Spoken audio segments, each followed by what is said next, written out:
Okay, we did mention a couple of items last week. It hurts. Yeah, it's very bright. We did, yeah. It's a weird. It's interrogation. No. Now you're interrogating Michael. Right. Yeah, but it doesn't feel like It does. You have to twist You want it behind you? I don't know. That's usually done. I just. What? Anyway. Private joke. I have no idea. Huh? So we spoke last week. We mentioned a couple of difficult and challenging questions about hashgacha. Effectively, we are left to conclude that Iyov's children did have their own account with God. Obviously, if they were punished, they were punished for something they must have done and been guilty of. It doesn't figure so centrally into the story because it's really the suffering that he goes through that we're more interested in, and apparently the timing, at least, we said, cannot be ignored in the calculation. So if his children died, obviously we said, Chazal pointed out, someone passes away in the family, you need to be sensitive to this for up to a year. You have to assume that you've been judged in some way too. You've been affected, you've been touched by this judgment, and you need to take this into account when you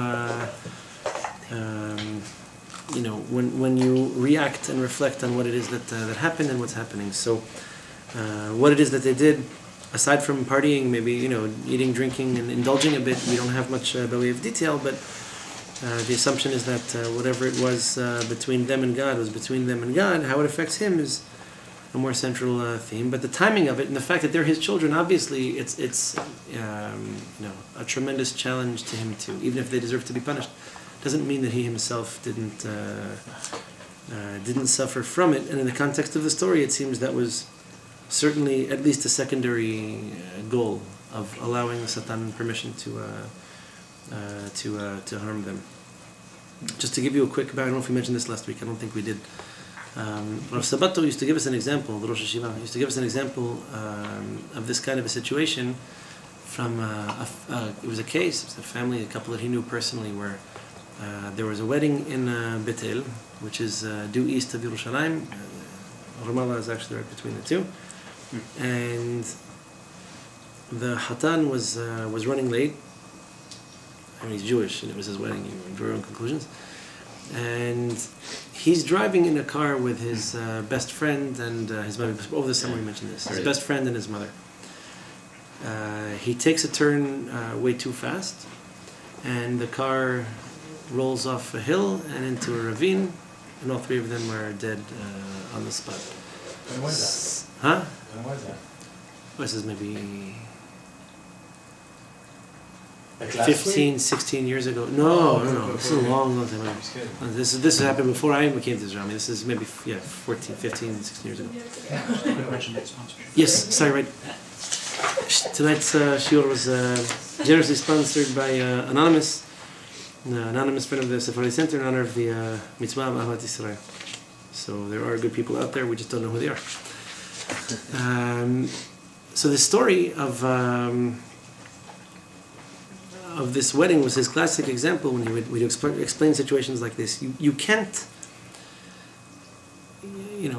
say, for example, that a car accident like this should be allowed to happen without everyone in the car in some way or other being judged or deemed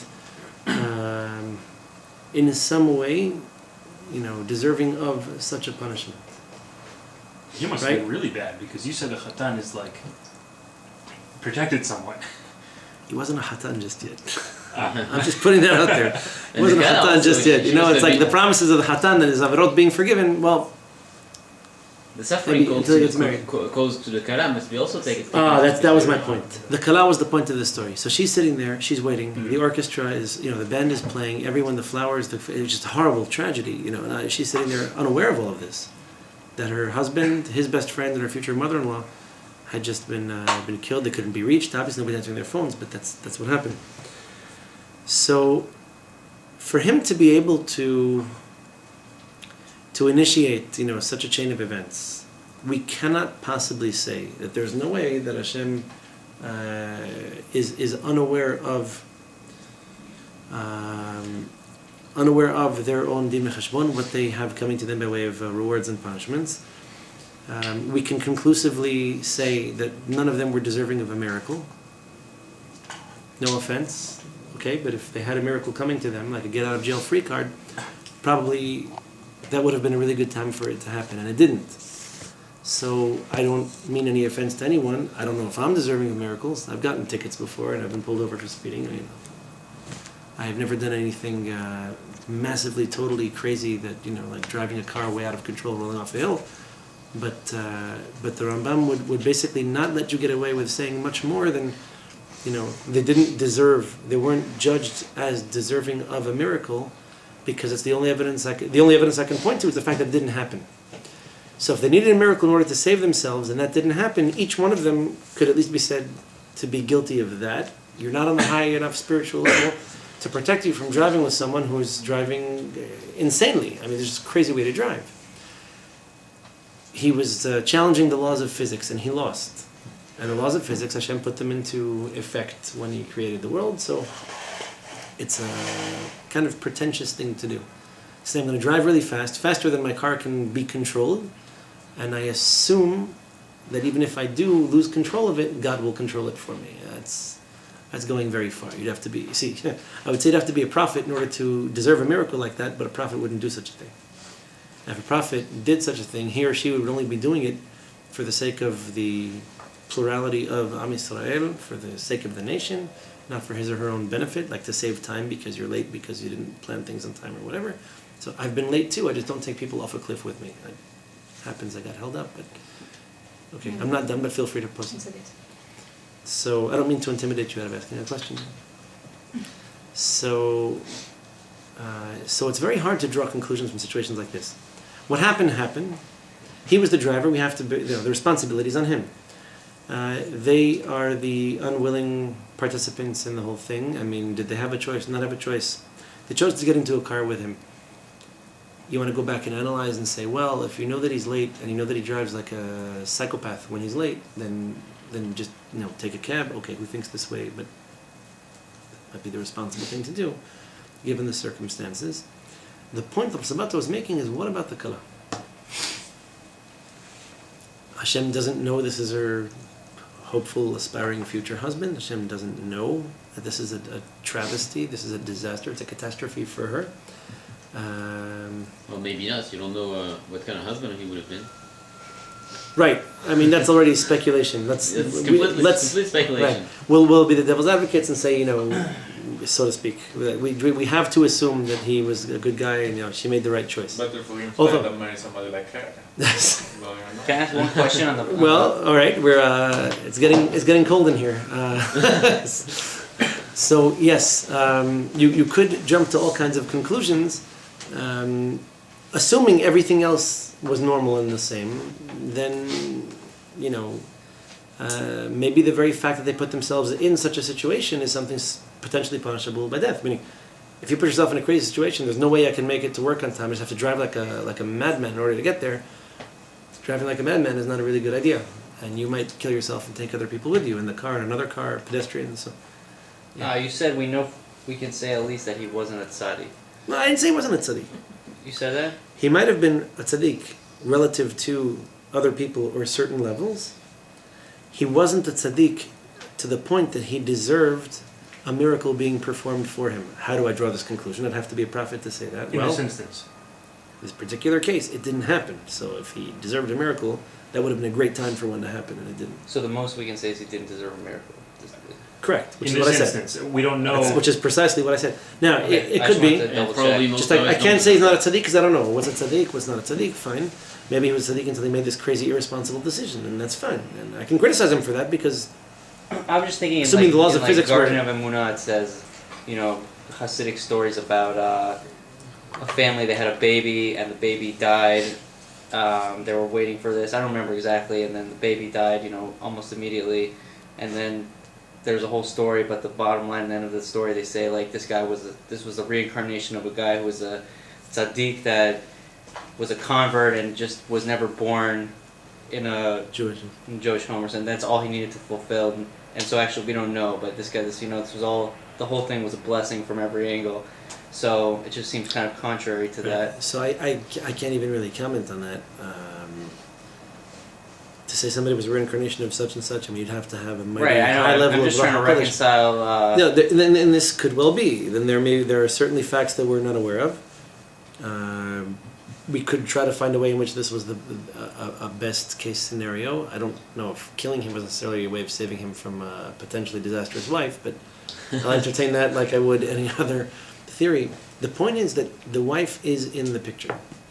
She wasn't in the car. She wasn't a party to the decision to drive in a crazy way. Apparently she was on time too, so say what you will about stereotypes, but why is she punished for him driving too fast? That's the Iyov question of the day. Is why is she punished for him driving too fast?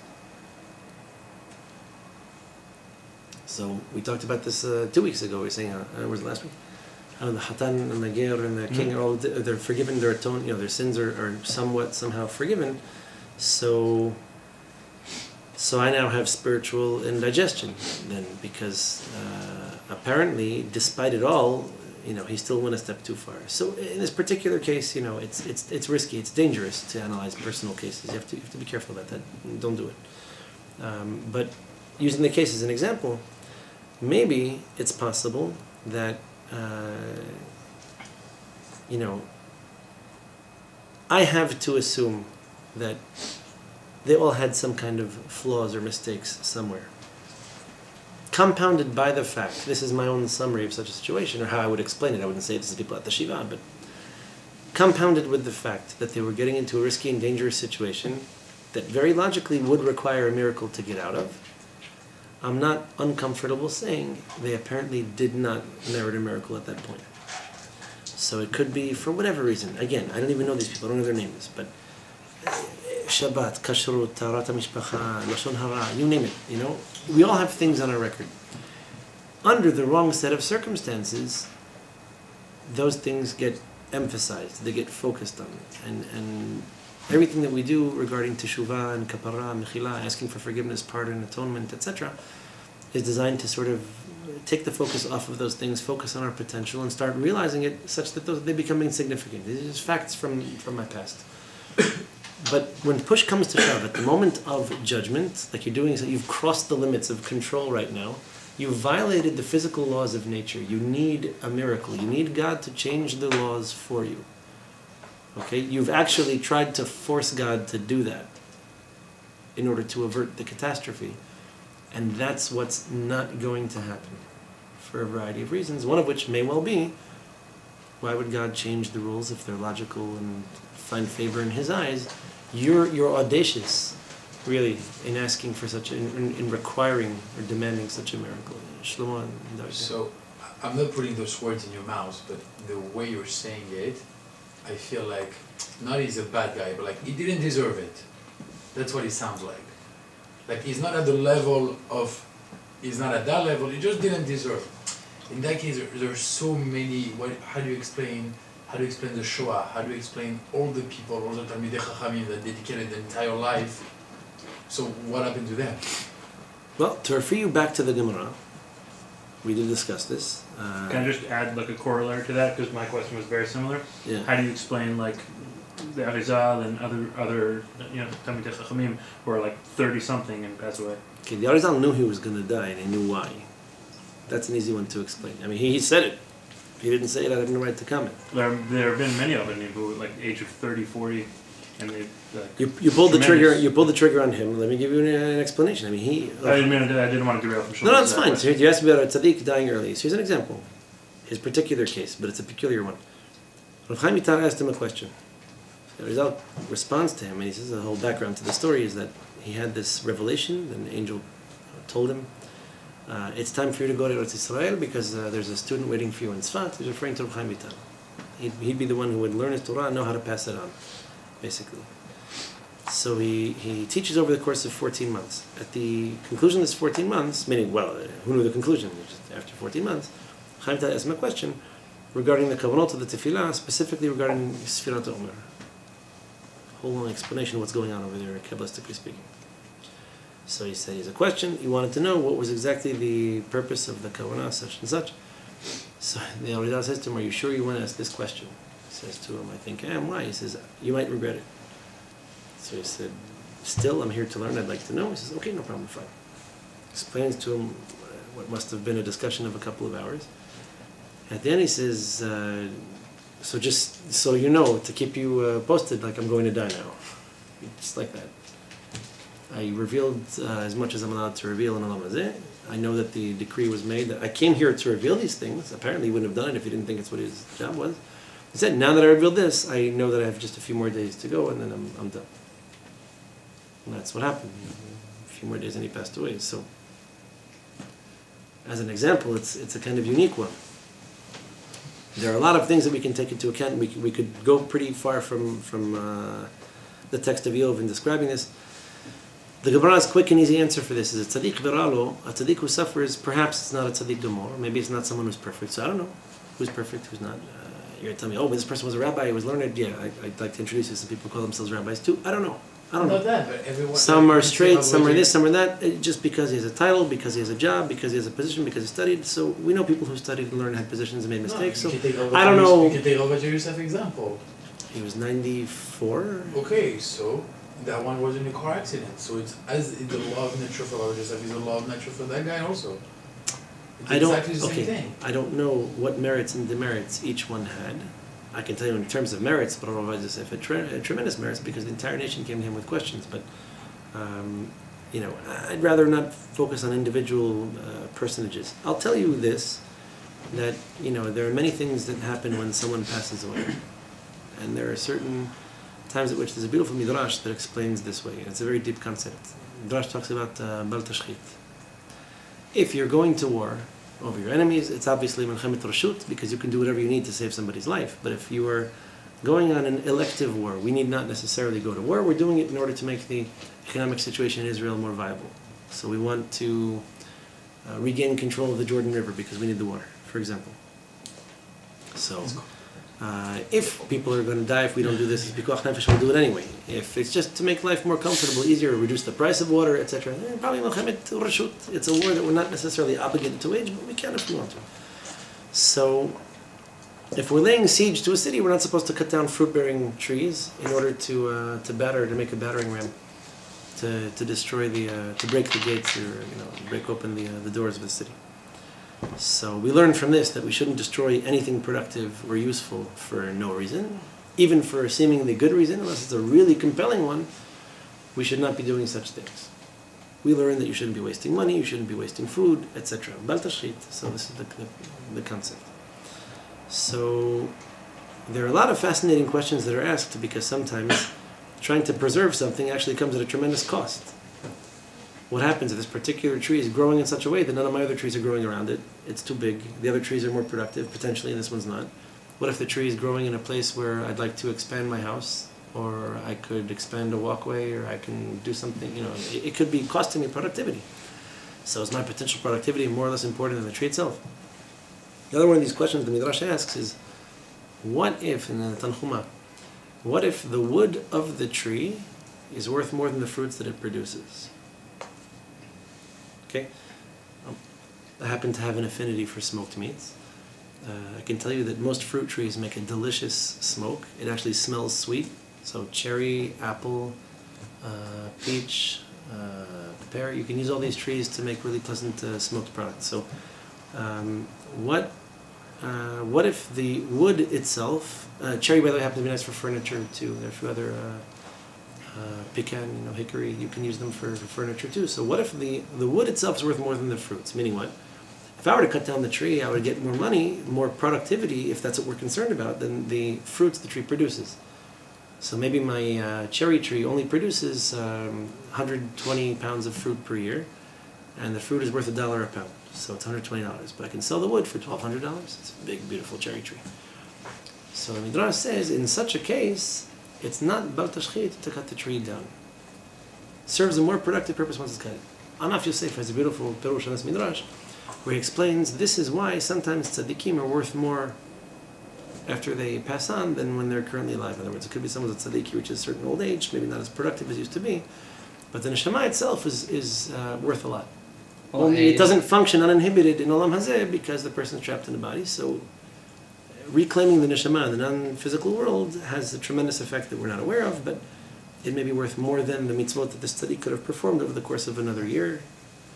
Fascinating concept. Yeah. So it is recommended to cut the trees, you were saying? I didn't catch it. You're not required to, but you might be within your rights to do so if the wood is worth more than the fruit. Meaning it's not a question of fruit-bearing tree has to live forever. It shouldn't come at the expense of the rest of humanity. If you could avoid it, you can get more productive things done by getting rid of it. Some cases you're allowed to, some cases you're not. It's not what we're holding right now. I'm just saying, when people pass away, it's not necessarily a bad thing.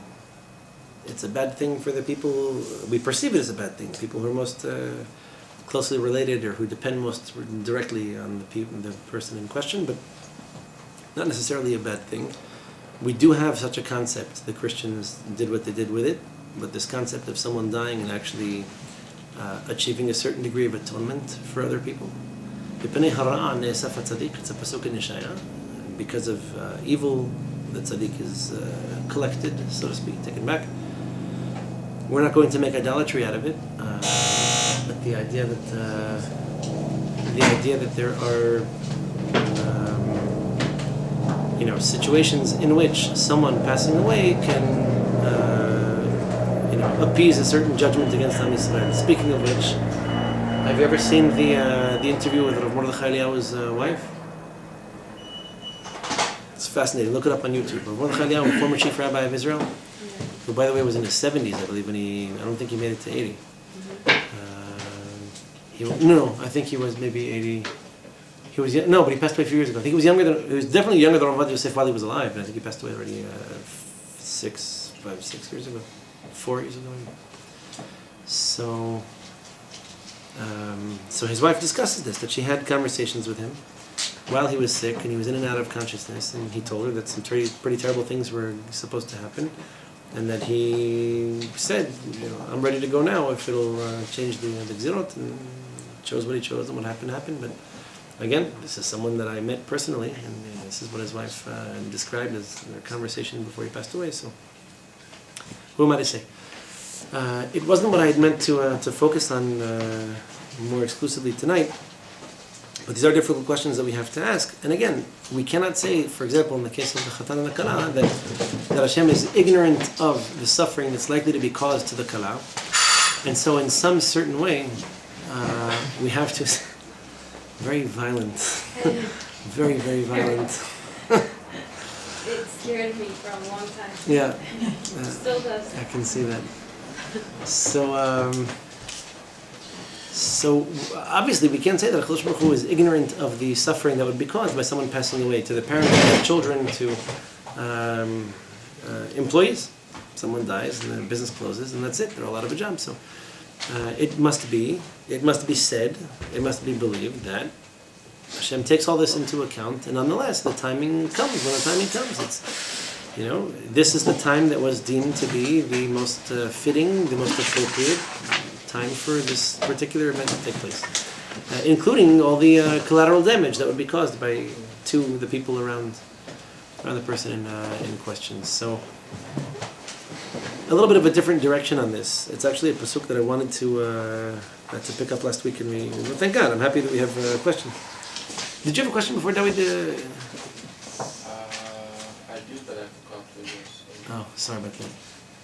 Write it down. Maybe you jog your memory, and we'll pick it up. Yeah. I'm not going to be upset. Huh? I'm not going to be upset. You can be upset. That's okay. Yeah. I've written it down. So basically,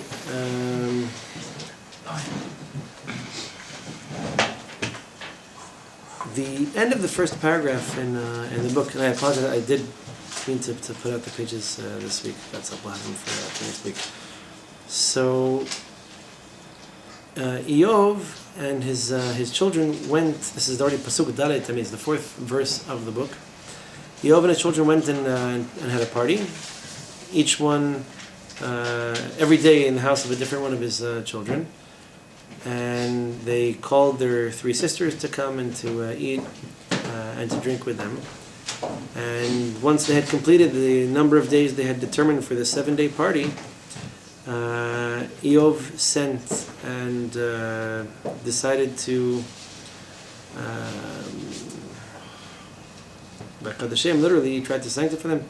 He woke up early in the morning, and he brought many sacrifices, one corresponding to each child, because Iyov said, "Ulai hata'u vanai," maybe my children sinned, uverochu Elohim bilvavam, maybe they literally blasphemed, maybe they cursed God, like, disrespected God in some way in their hearts.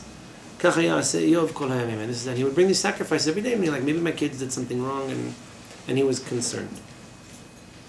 Then comes the whole discussion with the Satan, who wants to harm him, and he's given permission to harm what's around him, but not him himself.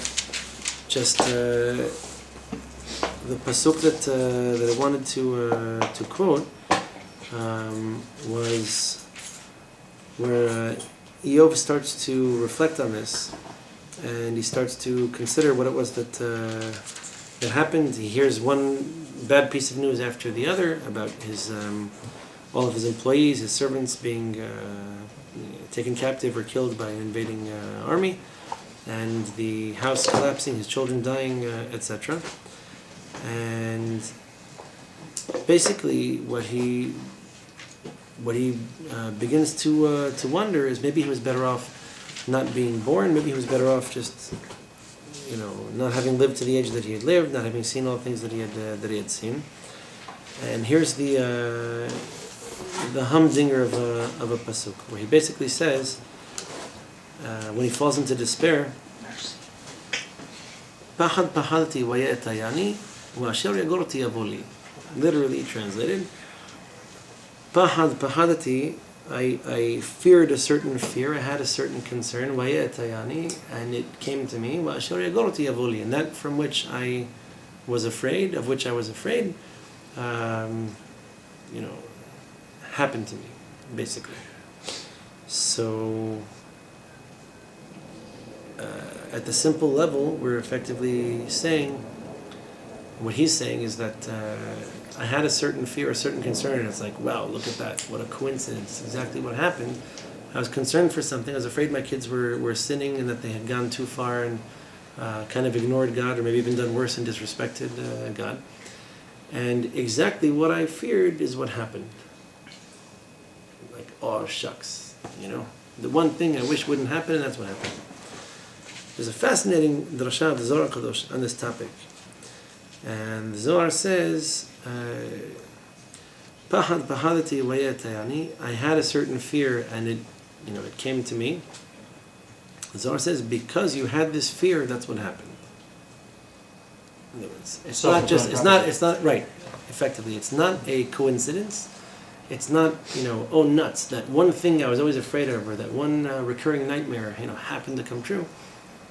It has specifically to do with the fact that you had this fear, and it almost made this come true. It almost brought this about. That's a very different. Why isn't it the other way around? He had this fear because he kind of knew that, let's say, his sons were doing something wrong. So of course, that's very much the point. If he sees his son doing something wrong, he's going to be afraid that they're going to have a gzera on them, and he's going to pray extra. You're a step and a half ahead of us. We'll catch up with you in a minute. Yeah. Without knowing what Yohan just said, you can argue that the fact that he has fear about something without any basis to be afraid of is a lack of emunah. So that's why he got punished. So you can see in the opposite way. So if he didn't have any reason why to be afraid of something, and he's still afraid, so he was lacking emunah. Right. This, by the way, happens to what a fortuitous coincidence, happens to coincide with this week's parasha. Right. Right. Yeah. So what happens with Yaakov in this week's parasha? Irony of all ironies.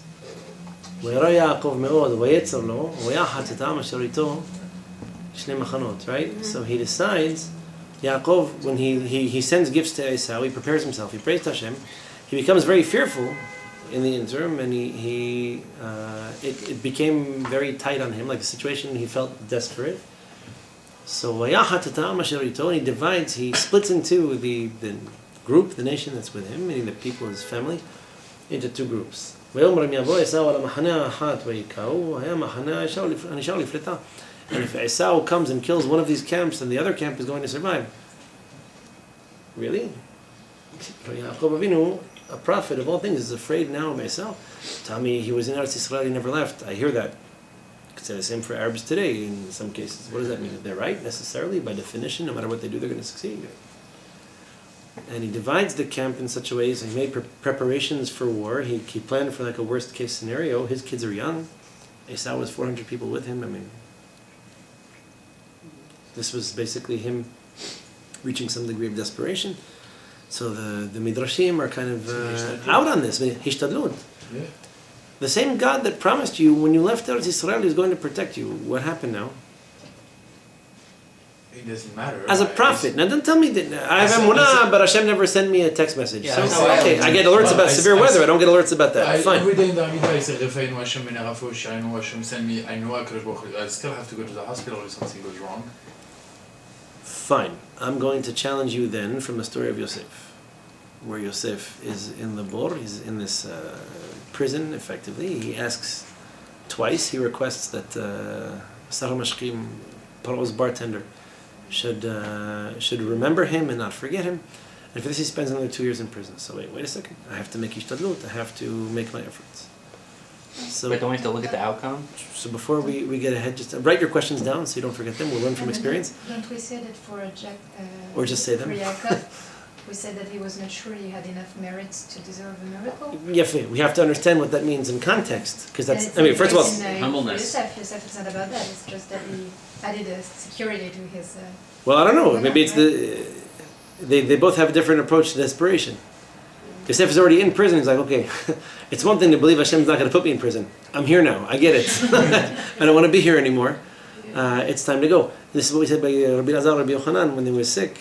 Rabbi Yochanan comes to him and says, are you enjoying the suffering? I mean, do you want me to stop it or do you want it to continue? It's fine. You want to calculate your merits and reconcile the account, or would you prefer that I relieve you of this and you find another way to do the same? So Yosef is already in prison, where you would think the most appropriate thing to do would be, okay, it's time for Ishtadlut. I mean, obviously you tried the other way and it didn't, get you where you wanted to be, which is not to say he didn't deserve to be in prison. Relative to the level he was on, maybe it was necessary. Of course it was necessary, it happened. Yaakov is afraid. So what Hazal say? Yaakov is afraid of what? Shemei yigromachet. So what, you're afraid that Hashem is not going to fulfill his promise to you? Really? The same Hashem who told you he was going to fulfill the promise to you, and you question this, you doubt this, you're not sure it's going to happen. So Yaakov's answer is, no, I don't question Hashem. I question me. Maybe something happened from when I went from Eretz Yisrael to Padan Aram and came back. Maybe somewhere along the way, I lost merits. Oh, snap. Maybe I lost merits. I lost my zechuyot. Maybe I did something to warrant a punishment and to relieve Hashem of his responsibility to fulfill his side of the deal, because I'm not who I was back then. As a matter of fact, and how does Chazal explain this? He explains it himself. He prays to Hashem afterwards and he says, Qatonti mikol hasadim mikol ha'emet asher asita ta'abdecha. So Qatonti, you can read this one of two possible ways. They're both correct. They both jive with the grammar. Qatonti mikol hasadim mikol ha'emet. I am small. Who am I in the face of all of these charities, these generous acts you've done with me, and all of the truth that you've proven to me. So the simple reading of that, Qatonti, means I'm unworthy. You've already done more than I was worthy of receiving. Can I legitimately expect that a miracle should happen if Esau attacks me, and that Hashem should nonetheless fulfill the same deal as if I had remained unchanged? So I dealt with Lavan. I had to deal with the situation of the switching of the wives. Like, I've been through a lot. Maybe I mishandled one or two of these situations. Maybe the promise that Hashem made to the me of then is no longer going to be fulfilled because I've changed. That's not the way Onkelos translates. He translates into Aramaic, Qatonti, I have been diminished by all of the generosity and all of the fulfillment of truth that you've done for me. You promised me something and it came true.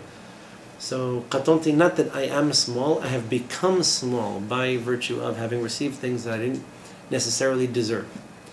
This is what happens when you give someone something, you diminish them. Okay? Next week we'll talk about socialism.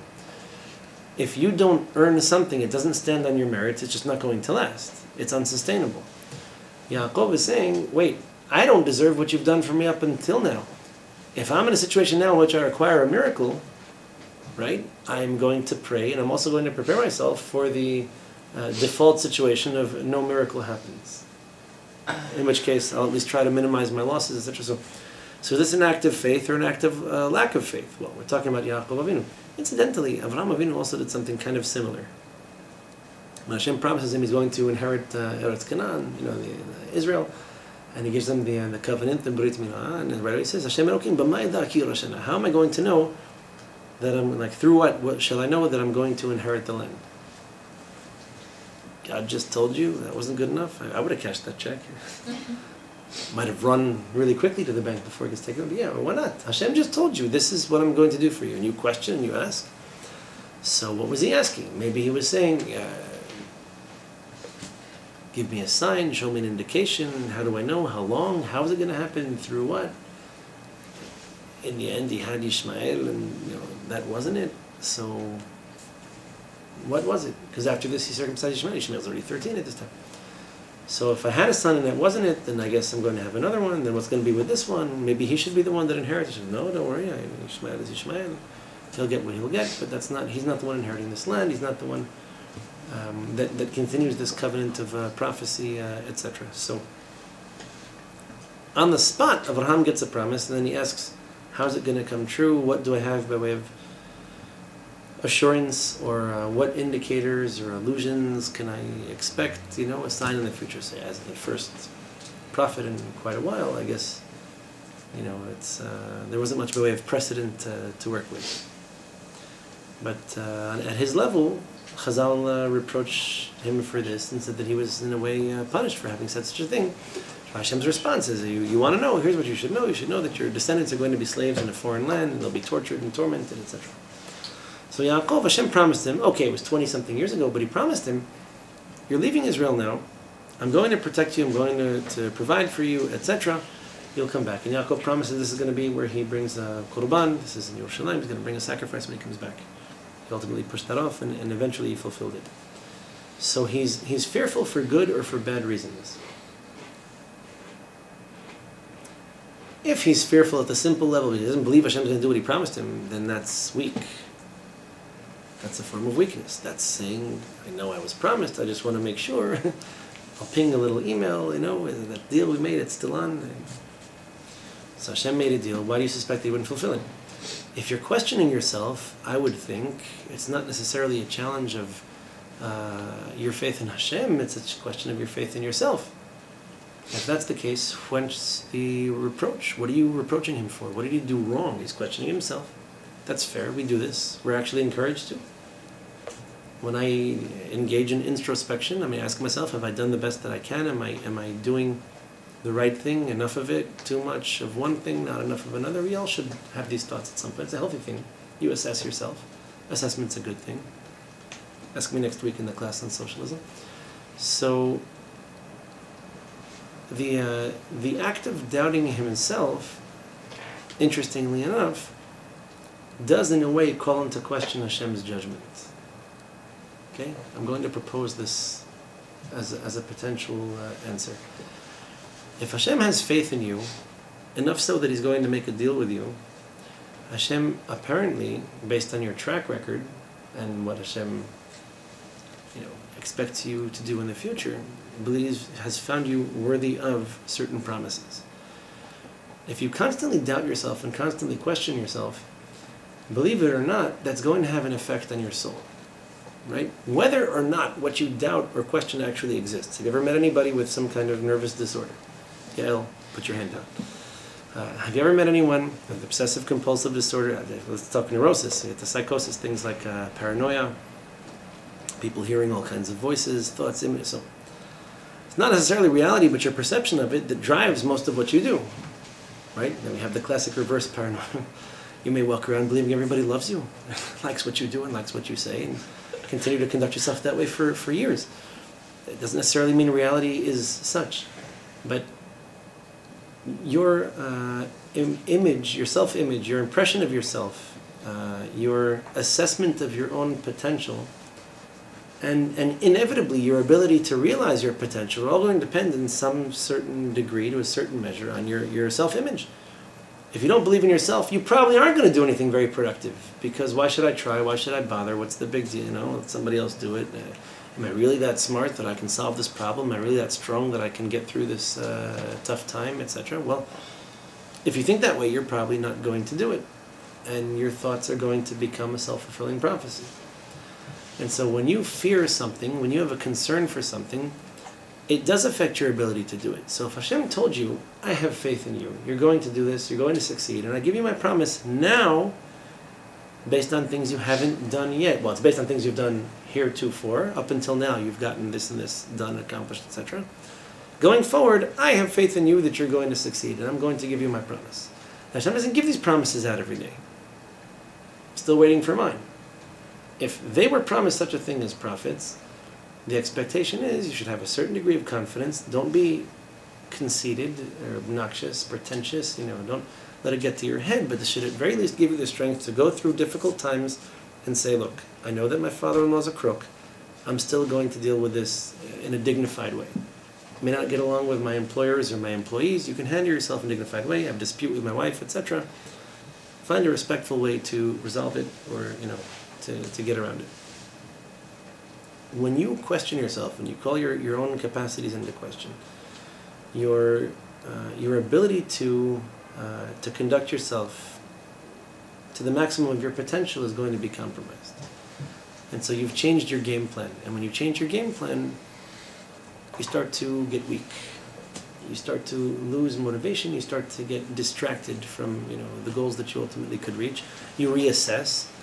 Maybe I'm being too ambitious. I mean, who am I at the end of the day? I'm a nothing, I'm a nobody, so I can only do this, that, or the other thing. If I hope to get 10 things done, I'm lucky if I get one. If I was going to do this in the long term, I'll be lucky if I get this done in the short term. So the Zohar's take on this pasuk is like this. If you fear something to the point that you actually allow your fears to interfere with your plan, your emotion, your conviction, your devotion, your dedication to a particular plan or a particular concept, a particular task, then you've fulfilled Yetzer Hara's wills and desires for him. You don't even he doesn't need to lift a finger. You've already gotten it done. You've basically capitulated. You've effectively given up. Right? In French, we would call this in speaking of the French, we would call this defeatism. That's somewhat typical of their political history. Little balagan in Vietnam. Oh, we lost. We'll get out. Let the Americans handle it. North Africa got messy. Oh, we'll just get up and leave. There's no way we can beat them. Immigrants and different political pressures. There's no way we're going to beat it, so we just have to leave and accept it and embrace it. That's one way of looking at things. And if that's the mentality that Israel has, then Israel could just erase themselves from the map, because guess what? If they don't believe they can do it, they probably can. They don't believe it's worth fighting for, it's probably not. They don't believe they can and should and have the moral imperative to stand up and defend themselves, then they will not do a successful job of it. If they believe they have to explain themselves when they do what every other country in the world would be doing, they have already given themselves quite a disadvantage. It's a really big hole to dig yourself out. Kind of devalue Hashem's Gezerah in the first place. You're saying basically everything is in your hands. You will determine your fate. Right, so there's the famous expression on the part of the Gemara that Hakol b'yedei Shamayim chutz mi'yirat Shamayim, right?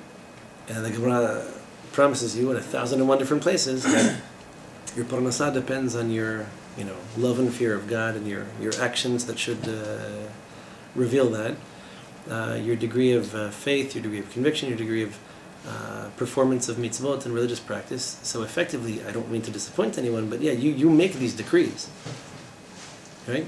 Hashem doesn't play favorites.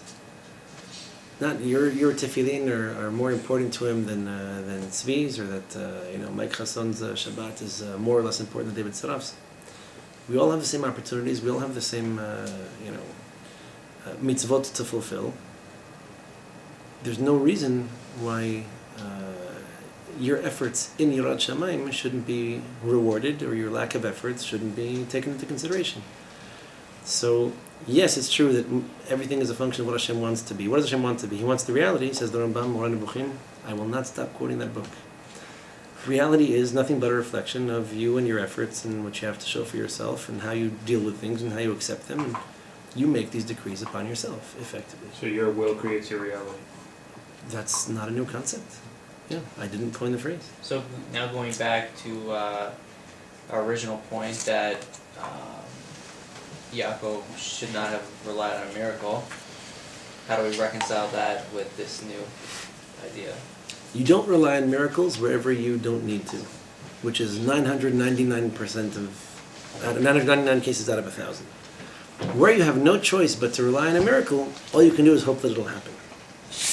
You can't expect miracles. That's audacious. That's insolent. So what was the right thing I expect in that I'm so situation important, with I'm so Esau? holy, I'm so special, I'm so perfect that Hashem owes me miracles. Well, no, not necessarily. You might find out the hard way that's not the case.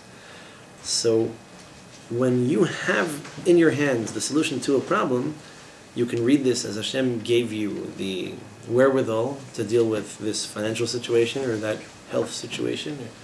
You can stop smoking, you can start eating healthy, you can start exercising, you can, do any one of a number of things to improve your financial situation. Go get a job, get a better job, get another job. Some things you can do. When something is completely and totally out of your control, then you have no choice but to resign yourself to Hashem's judgment and say, well, not that I'm going to stop making efforts everywhere in life, but this may be something that may not pan out.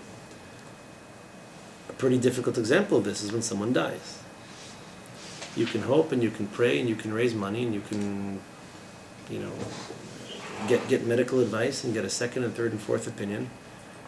Someone dies. Like it's time to deal with that and eventually move on. Not going to change. So there are situations in life in which you do have to resign and accept, but you're having the ability to do something about it. It's always expected of you in every situation that you do to the best of your ability in order to resolve a problem or a situation, etc. Otherwise, you fall into that bad habit of relying on miracles and expecting Hashem to do things for you, when the reality is the world was created so that you should, make these efforts and do what you can. There's a difference between doing something with faith and believing that Hashem wants this to be done. Doing the right thing. How do you know that what you're doing is the right thing? That you've done enough, you've done too much, not enough, etc. Those are questions you answer with, or I would say would be answered according to your spiritual level. So, but the situation with Yaakov, we're gonna go back to that, or? Well, the situation with Yaakov, he questions himself, he doubts himself in a not necessarily negative way. Okay, we don't necessarily see that he was punished for it. There are midrashim that kind of go either way. If he's doubting himself and he's saying, I've burned up a lot of my merits, I don't have the right to expect a miracle, it's not necessarily a negative thought. If I need a miracle to beat him, if he's going to come at me with war, I have to have faith in Hashem that this shouldn't happen, and should it happen, that the damage should be minimal, and I'll still pray that it shouldn't take place. It's not a lack of faith necessarily to say that I hope this doesn't happen, and I may or may not be meritorious of a miracle.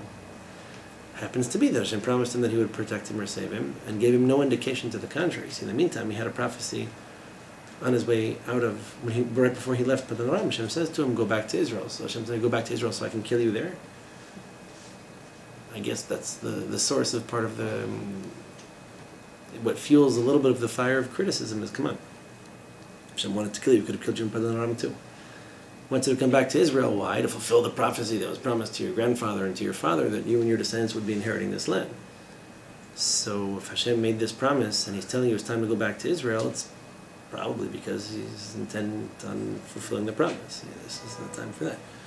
So he's doubting himself, he's questioning himself. But again, there's always a kind of negative consequence to that, which is you may not be putting your best foot forward. You may already have given up and made concessions to Yitzhak, which, by the way, now is not necessarily the time or the place to do it, but you're familiar with this idea that Yaakov prepared himself in 3 ways for the meeting with Esau, right?